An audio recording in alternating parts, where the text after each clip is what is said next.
The moment I walked through the revolving doors of the Grand Harrington Hotel, I knew the evening was going to be long.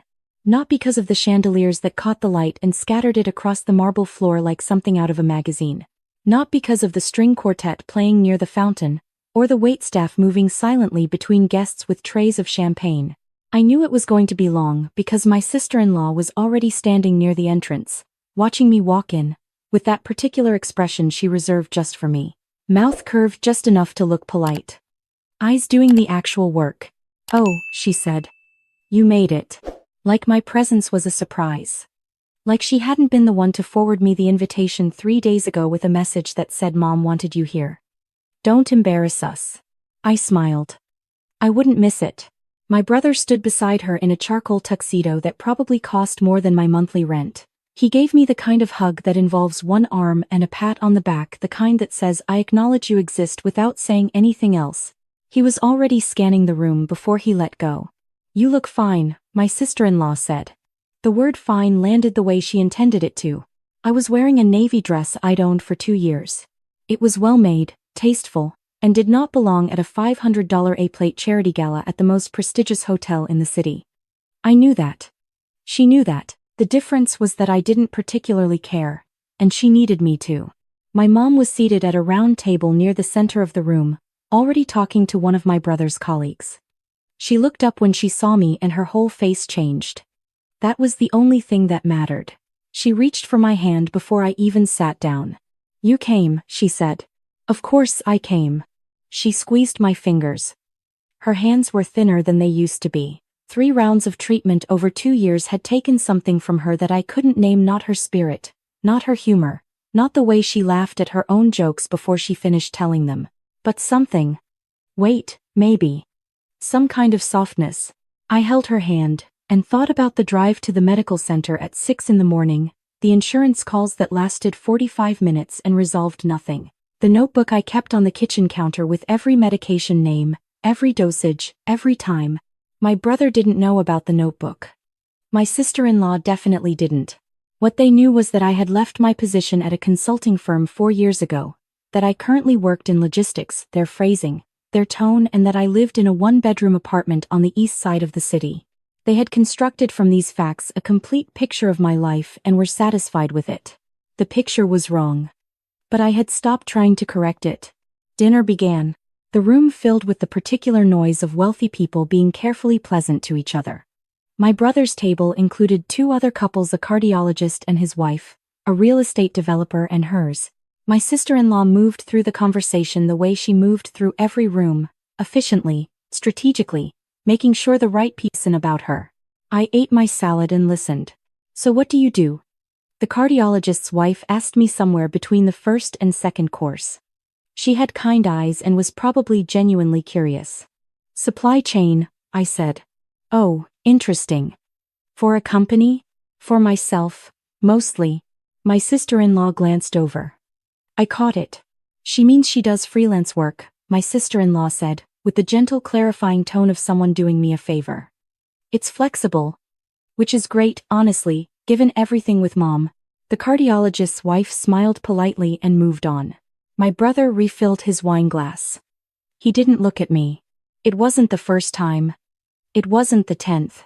Over the years I had watched my sister-in-law reframe my life in real time, in front of other people, in the particular language of faint praise that functions as its own kind of damage. She's doing the best she can. She never quite landed on a path. She stepped back from her career when our mom got sick. It was very generous, actually. Generous. As though what I had done was a donation. As though I had handed over something extra, something I had to spare. I had not had anything to spare. I had made a choice. And it had cost me exactly what choices cost: the version of a life you trade away for the one you actually live. The main course arrived. Filet mignon for the table, with the exception of my mom, who had ordered the salmon. I had ordered the same. My sister-in-law looked at my plate, then at the menu card near the centerpiece, then back at me. It was a brief glance. "Practiced. Did you see the prix fixe option?" she asked. "It's the same meal for a lower price point. Might have been easier for you." Silence at the table. Not the dramatic kind, just a half-second pause where everyone recalibrated. I'm fine with what I ordered, I said. Of course. She smiled. I just know things have been tight. I was trying to help. My mom's hand moved under the table and found mine again. She didn't say anything. She pressed my fingers once, lightly, and I understood. My brother cleared his throat and said something to the cardiologist about a renovation project, and the conversation folded back over itself like it always did. And I sat there with the particular stillness that comes from having made peace with a thing before it's finished happening to you. I had learned to do that. It had taken years. The thing about being the person who stays, who cancels plans and fields phone calls and drives to pharmacies at 9 at night and learns the difference between the two kinds of anti-nausea medication and which one works better on an empty stomach is that the people who leave don't understand what they left behind. Not because they're cruel, necessarily. Sometimes just because it's easier not to look. My brother had built something impressive. A cardiology practice with his name on the building, a home in the suburbs with a 3-car garage, a wife who was genuinely talented at performing a life. He had done all of this by focusing, by moving forward, by not looking back at the apartment where our mom sat alone with a notebook of medication schedules and a daughter who had given up her career to keep it. He had also sent money. Let the record show that. He had sent money every month, reliably, and he believed that money was the same as presence and that presence was the same as love. Maybe he was right. I had stopped having that argument with myself years ago. I just knew what the notebook looked like. I knew what it cost. And I knew that he didn't. Dessert was being cleared when the program began. The charity event was for a children's hospital foundation, a cause my mom had been involved with for over a decade, long before her own illness. Back when she had spent her free weekends at the fundraising office stuffing envelopes and calling donors from a printed list. She had brought me with her sometimes when I was young. I remembered the folding tables and the cold coffee and the way she had talked to every person on that list like they were the most important call she was going to make all day. The foundation's executive director stepped up to the podium. She was in her 60s, small and precise, with the kind of composure that comes from running a nonprofit for 20 years and meaning it every single day. She thanked the sponsors. She thanked the donors. She described the expansion of the pediatric oncology wing, the new research partnerships, the family support programs that had helped over 400 families in the past year alone. My sister-in-law leaned toward my brother and murmured something. He nodded. They were both looking at their phones. My mom was watching the stage. Her eyes were bright. This year, the director said, we want to take a moment to acknowledge an extraordinary commitment. Our founding circle is reserved for donors whose cumulative contributions have reached a level that genuinely changes what we are able to do. This year, we're adding a new name. She paused. The room was quiet. Rachel Morrison. I set my water glass down. My mom turned to look at me. She was already smiling. Like she had known. Like she had been sitting with this knowledge all evening and had been waiting for exactly this moment to let it show. My sister-in-law's head turned slowly. So did my brother's. The director continued. Rachel has contributed to this foundation for 6 years. Her support has funded the family residence program on the 4th floor, the Transportation Assistance Initiative, and the endowment for our nursing scholarship. On behalf of every family who has slept in that residence, every patient whose mother could be there because we covered the cost of a train ticket, we are grateful. Rachel, would you come up? I folded my napkin. I stood. I walked to the stage. I didn't look at my brother's table when I passed it. I didn't need to. The director shook my hand. She was warm in the way of people who have seen difficult things and chosen, repeatedly, to keep going anyway. She handed me a small crystal piece, etched with the foundation's name. Thank you, I said into the microphone. My mom introduced me to this foundation a long time ago. She taught me that showing up matters. I'm just trying to do what she taught me. I walked back to my seat. My mom was crying quietly. She pressed both hands around mine when I sat down and didn't let go for a long time. At my brother's table, there was a silence I recognized. Not embarrassment, exactly. Something more uncomfortable than that. The cardiologist was looking at me with what seemed like genuine recalibration. His wife had a small smile. The real estate developer was very interested in his dessert fork. My sister-in-law said nothing. My brother said nothing for a long moment. Then, you never told us. You never asked. It wasn't an accusation. I said it quietly, the way you say a true thing when you're not trying to wound anyone with it, just trying to leave it somewhere it can be seen. He didn't respond. I didn't need him to. The event wound down slowly the way these evenings do, the last round of speeches, the shuffling of chairs, the gradual migration toward the coat check. My mom was tired. I could see it in the set of her shoulders, the way she had stopped trying to track the conversations around her and was simply resting inside herself. I signaled the waiter and asked for the car to be brought around. My sister-in-law found me near the entrance while I was waiting. I didn't know, she said. I know you didn't. How? She stopped. Restarted.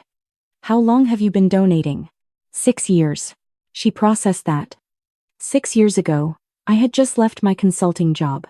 She had been the first one to suggest, kindly, that perhaps I wasn't cut out for corporate life. That some people were better suited to something more flexible. I had listened. I had not corrected her. Where does it come from? She asked. The money.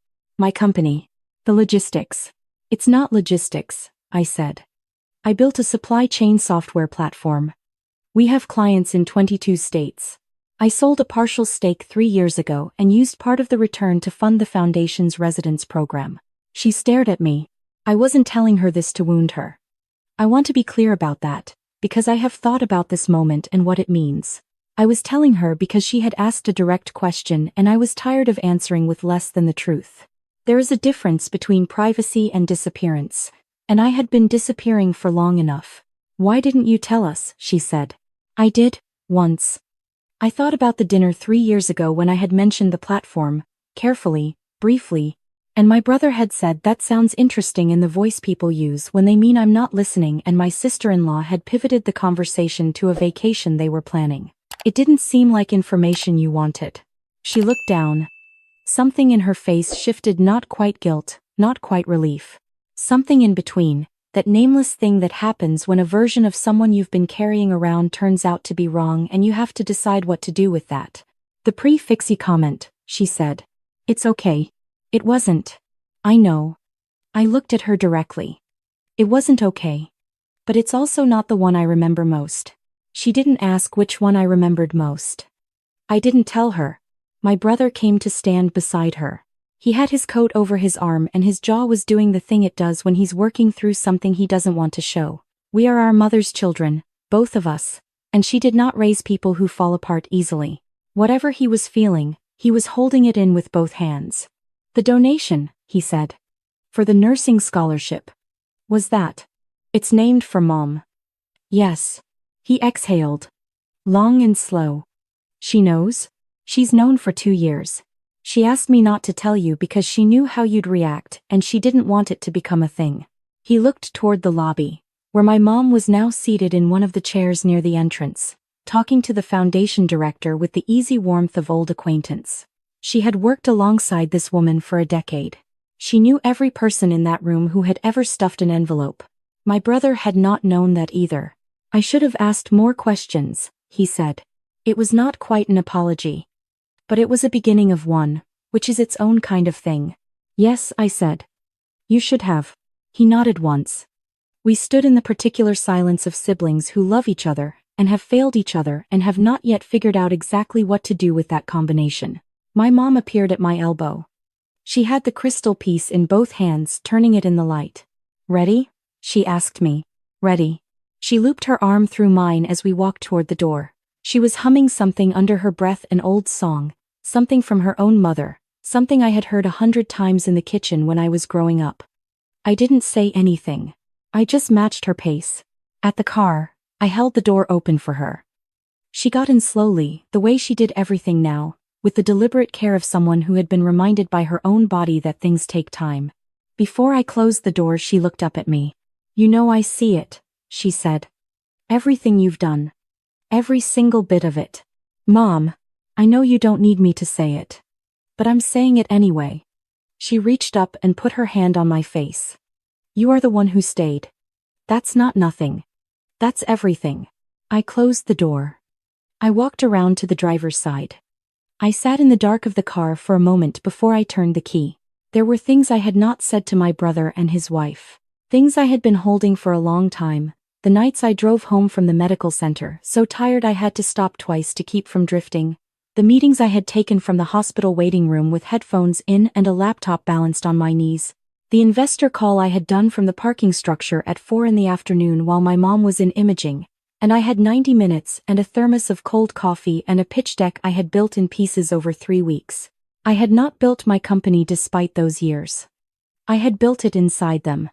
They were not a detour from my life. They were the shape of it.